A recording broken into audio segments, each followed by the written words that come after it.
scared ball no more. The spoiler has officially arrived on Football YouTube, whatever you want to call this. Football Manager is done, boys. I'm back. Expect weekly, daily even, uploads because, as far as I'm concerned, who else are you gonna guys listen to on speak about football? Like, who else? Certainly ain't gonna be Mark Goldbridge, who outside of Manchester United knows absolutely nothing. It certainly ain't gonna be that freaking Portuguese guy off of TikTok who it's like someone stuck something up his ass halfway into pronouncing his names. Nuno, Cristiano, Ruben, Bruno. I'm back. And what better way to kick it off than with the knockout predictor. Now, admittedly, the spoiler did get a little bit of a few things wrong, but I feel like I was on the right track. As you can see, this was my pre-tournament bracket. Obviously, there's a little bit of a few ones that, yeah, maybe should have happened. But listen, we've watched all the teams play now, right? And I firmly believe that this, I'm not going to go wrong from here, right? I feel like this is it now, right?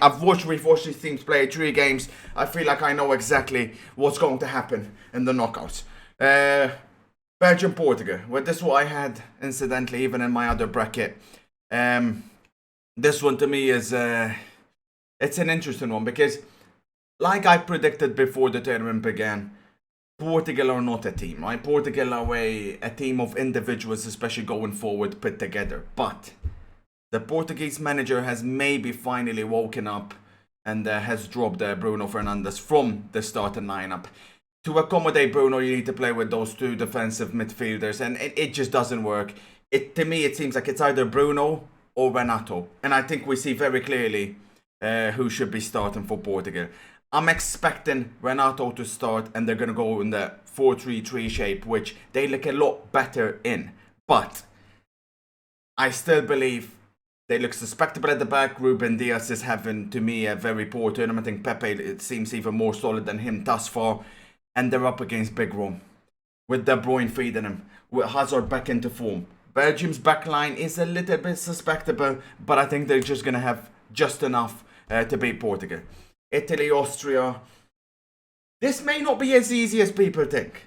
I think the Italians are going to have this one game. Remember, this is knockout football now. They're going to have this one game where the attack ain't going to link. Right? They're going to struggle to get that first goal, but they are not conceding goals. And I can't see Austria really causing them any trouble. I think eventually they will find that goal, but maybe not as easy as people think. France, Switzerland. Listen, right? Oh, France they're not overrated. They're not looking as... Oh, there's going to be one game where that front 3 is going to click. Mbappe, Benzema, Griezmann. When they do, it's over. Now, they may have left-back issues. I don't know if Hernandez is back or not. And Switzerland, in fairness, are a much better team than what people have given them credit for. I think they've been very good. I think the only bad game they had was against Italy. They should have been in Wales. Having said that, I can't. I just cannot see how Switzerland will beat France. Croatia up against Spain. A game between 2 of, I would say, more disappointing teams in these Euros. People have exaggerated with Spain. I don't think they've been as bad as people have said. But in terms of Croatia, I mean, both teams clearly lack firepower. The fact that Perisic, to me, I look at Perisic as almost the only major goal threat for Croatia. Perisic has been playing flipping wing-back for the majority of the season, and certainly is nowhere near the player he was 3 years ago. I think that says a lot. Expect a midfield battle in this one. Modric, Brozovic and freaking Kovacic against Busquets. Remember that though, Busquets is back for Spain, and boy did he look good against Slovakia. Pedri, and I'm guessing it'll be Koke. It's going to be a midfield battle, but I still believe, I just can't see how many issues Croatia can cause Spain, whereas I think Spain can cause Croatia just more issues simply with just the volume of attacks. I'm going to have go with Spain on this one, just about. Sweden against Ukraine. Sweden, Massive surprise for me here this tournament. I think they've looked, obviously defensively, I think people expected them to look solid. But going forward, especially in that last game against Poland, I mean, Poland were going forward. The return of Kulusevski, who, boy, did he look good in those last 30 minutes. He's going to be another a player which is, he can change a game in an instant, right? Whereas Ukraine, for me, very, very disappointed. Very disappointed against Austria. I mean, shame on them. To me, they shouldn't even be playing here. They shouldn't even be in these freaking knockouts with the way they played against Austria. Shame on them. I'm going to go with Sweden to go through in this one. I think Isaac is going to be due a goal or two. Probably a cagey knockout game. I think Sweden will nullify Ukraine and they will find a goal against that very, very suspectable Ukrainian backline. The big one.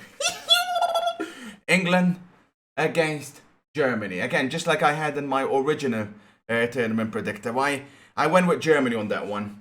I'm gonna still stick with Germany. Very simple, right? Number one, mentally. You fear them. You say you don't, but you fear them, right? So will the players. It's a mental thing. And I feel once again your manager, England manager Southgate, he's just gonna overthink this one. Germany have an identity. I know how Germany are gonna play, right? They're gonna play their 3-5 or 3-4-3, right? I don't know what England are going to do. I have no idea what they're going to do. Will they mesh Germany? Do they need to go three at the back? They do have options. They can change system. He has got the best or the second best squad in the whole tournament. But he's going to end up, well, I was going to say, so he's going to end up screwing it up. One way or another, Southgate will get this wrong and Germany will prevail. I'll go into more detail on this one before the game. Netherlands, Czech Republic, two of the, again, I would say more surprising teams for me. I did not expect Netherlands to look as good as they have. A lot of people were saying they're playing the wrong system. I think it was the right system. I think they look very good at the back. They will come undone. Eventually, Czech Republic, fair play to them. The thing with the Czech, I feel like they're getting better and better with every game. Well, and the results have gone worse though. I think against Scotland, they were okay, nothing special. They got the job done. Against Croatia, they were a bit better when they drew. And against England, I was very, very impressed against England because they were combining in that front end. I think they got more about them than people might realize. Well, I'm sure they do now. But I'm going to go Netherlands just about. But I think this game is one of those that will potentially go extra time or something like that. We'll see. And then the last one, the first one to kick it off. I think this is the 50-50 game. I think this is the most 50-50 game in all these ones that we've watched. Well, I guess aside from Belgium, Portugal, and England, Germany. But I think Denmark, well, first, fair play to Wales. They've proved me wrong. That's for damn sure. I was not expecting them to even be in these knockouts. I thought they were shocking against Switzerland, but they got better and better. The front players, Bale, Ramsey, the big ones, they're starting to, especially against Turkey, boy oh boy did they deliver. The keeper's having a very good tournament. But with Denmark, right, the only good thing that's come out of the Eriksen situation is Damsgaard. I think this kid is special. I think the last two games that he's had has been nothing short of amazing. They're gone to this back three system, which I think is suiting them very well. And their front players do look sharp. Even Lord Braithwaite looks sharp. So I think Denmark should edge this. And again, this almost unorthodox back three where Christensen just moves in the middle and then comes back in defense when they don't have the ball. They've got something about them there, and I think they will have just about enough for Wales. Belgium, Italy. I'm going to go with Italy. This is the one that I had in the tournament as well. I think eventually Belgium's back line will come undone, and it will be in this game. I think Italy as a team are better than Belgium. I'll go with Italy. France, Spain. It's France for me.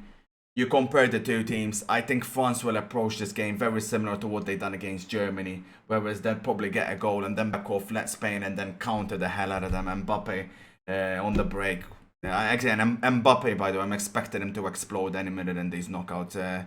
And I think he'll start here and then he'll continue here as well. Sweden, Germany. Now, this will be an interesting one. I'll go with Germany. But you know what? See, people are saying whoever comes out of here is guaranteed in the final. But I tell you what, Sweden will sit back. They'll let Germany have the ball. And I feel like Germany on the ball with the lack of firepower that they do have, this is the type of game you need a number 9 to just nick you that goal and then they'll set off. Be complicated, but I think they'll get the job done. This is exciting. Like I said, listen, Netherlands will come undone. I think Denmark will beat Netherlands. It's going to be this one game for Holland where Memphis ain't going to perform. Memphis is overrated. He's going to come undone in one of these games. Denmark will nick a goal, and I think Holland won't be able to respond. Denmark to go through. Semi-finals. Italy, France. Again, this is interesting. But again, I think France to go through. I had them in the tournament. I'm going to stick with it by this point. Who knows how they're going to look after these 2 games. Will there be any injuries? Who knows? But I'm going to go with France. I think France will beat Italy. Again, Italy, Immobile, Insigne, they're not as consistent, I think, as people think. And eventually they're going to go off or misfire in one of the games. And it probably will be this one. Germany, Denmark. See, I think for Germany, this probably suits them more. I think Denmark will try and match their back 3 system. But in terms of on the wing backs, I think Gosens and Kimmich will get at them. And I think Germany will go through in this one, maybe convincingly. And will reach the final that I had, France v Germany. We're seeing how they played in the first one in Munich. Will that affect Germany mentally? Probably will. It's a final. Obviously completely different. But I'll go with France to win it. Those are my knockout predictions. Peace.